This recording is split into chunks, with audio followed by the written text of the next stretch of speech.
అరవింద్ గారు. అయితే basically cockroach గురించి ఒక పెద్ద థియరీ చెప్పారు. మాకు ఎవరికి నిజంగా థియరీ తెలియదు, మేము లేడీస్ అయినా కూడా. సో అది నిజంగానే ఆ థియరీ ఉందా? వచ్చిన తర్వాత నేను అబద్ధం చెప్పేది కాదు, ఇది ఉంది, కాక్రోచ్ థియరీ ఉంది. ఆటం బాంబ్ పడినా అది వెళ్ళే ప్లేస్కి వెళ్ళి it saves it self because it doesn't have blood. అది ఈ థియరీ ఉందండి, ఇది లేకపోలేదు. ఇది నేను ఫస్ట్ టైం చెప్పడం కాదు, ఇది నేను చదివిందే చెప్తున్నాను. అంత రెసిలియన్స్ కాక్రోచెస్కి ఉంటాయి. సంసారంలో వచ్చే పడే ఆటం బాంబులకి అంత రెసిలియన్స్ ఆడవాళ్ళకు ఉంటాయి. మీరు ఇందాక నుంచి చెప్తున్న దానిలో ఏం రిఫ్లెక్ట్ అవుతున్నదంటే ఆడవాళ్ళు కాక్రోచెస్ లాంటి వాళ్ళని రిఫ్లెక్ట్ అవుతున్నది. But the resilience of the cockroaches where it will never die even under the nuclear explosion. ఆడవాళ్ళు కూడా అంత రెసిలియన్స్ గా ఉండగలరు అన్నది, అంత శక్తివంతులైన ఆడవాళ్ళని చెప్పాం సార్, అంతే. రిఫ్లెక్ట్ అవ్వాలి, అప్పుడు there won't be any problem.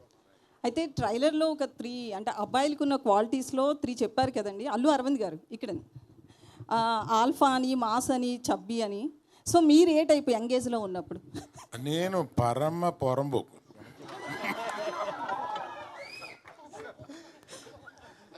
చాలా ఒక్క మాటతో చెప్పాను. అందుకే ఇప్పుడు కూడా స్టేజ్ మీద అక్కడక్కడ మీ చిలిపి చేష్టలు కనిపిస్తాయి.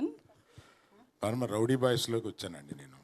అలా పెరిగి వచ్చి ఆ తర్వాత అది కరెక్ట్ కాదేమో అనుకుని ఇక్కడ సెటిల్ అయ్యి పెద్ద మనిషి అయ్యి ఇప్పుడు పెద్ద మనిషి వేషాలు వేస్తున్నాను అంతే. అరవింద్ గారు సార్, ఒక సీనియర్ ప్రొడ్యూసర్ మీరు, అలాగే డిస్ట్రిబ్యూషన్లో కూడా ఒకప్పుడు యాక్టివ్, ఇప్పుడు కొంచెం తగ్గిన డిస్ట్రిబ్యూషన్లో మీకున్న ఎక్స్పీరియన్స్ గురించి చెప్పక్కల ఎగ్జిబిటర్గా కూడా ఉన్నారు. ఇండస్ట్రీలో ఏం జరుగుతుంది సార్? చాలామంది ఏదో ఇప్పుడు ఒక ప్యానిక్గా ఆల్ ఆఫ్ సడన్ సినిమాలు ఆడట్లేదు, కొంచెం హ్యాపెనింగ్ హీరోస్ కూడా జనాల ఓపెనింగ్ రావట్లేదు, ఏం చేయాలి ఎలా చేయాలని చెప్పి చాలా తర్జన పడుతున్నారు. ఏం జరుగుతుంది సార్ ఇండస్ట్రీలో?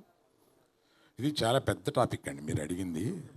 నేను మాట్లాడటం మొదలు పెడితే అది ఒక 20 నిమిషాలు మాట్లాడాల్సి వస్తుంది. ఇంకో సందర్భంగా మాట్లాడతాను. మీకు మట్టుకు మీరు అడిగిన దానికి చిన్న బ్రీఫ్గా చెప్తానండి. మనకి కోవిడ్ వచ్చి అదృష్టం వల్ల దురదృష్టం వల్ల ఓటీటీ అనే దానికి అలవాటు పడ్డాం. ఆ ఓటీటీ దానికి అలవాటు పడడం వల్ల వచ్చిన ఇబ్బందులు ఇవన్నీను. కాకపోతే మార్పుని ఎవరు ఆపలేరు. ఓటీటీ అనేది వచ్చిన ఒక మార్పు, ఆ మార్పుని ఆపలేరు. ఆ మార్పుని మించి సినిమా థియేటర్కి రావడానికి సినిమా చాలా బాగుందిరా అని అంటే తప్ప సినిమా థియేటర్కి రావట్లేదు. కనుక చాలా బాగుంది అని అనిపించడం దర్శకులది నిర్మాతలది వాళ్ళ బాధ్యత. జనం రావడానికి రెడీగానే ఉన్నారు. Thank you sir. కొంతమంది ప్రొడ్యూసర్లు ఏంటంటే సినిమాలు, చిన్న సినిమాలు కానీ మీడియం సినిమాలు కానీ చాలా రిస్క్, మేము ఆ సెగ్మెంట్లో తగ్గించేస్తామని కొంతమంది అంటున్నారు. ఇంకొంతమంది ఏమో థియేటర్లో మూసుకుపోతున్నాయి, షోస్ వెళ్ళట్లేదు, కొన్ని థియేటర్లో ఫంక్షన్ హాల్స్ అయిపోతాయని కొంతమంది అంటున్నారు. ఆ 2 విషయాల్లోని గీతా ఆర్ట్స్ ఎలా చూస్తుంది ఆ సెగ్మెంట్ని? అంటే ఇది చిన్న సినిమా, మీడియం సినిమా, రెండింటి మధ్య సినిమా తెలియదు, కానీ ఈ సినిమాని మేము తీసాము, రిలీజ్ చేస్తున్నాము. దీని రిజల్ట్ని బట్టి కూడా మాట్లాడుకోవచ్చు.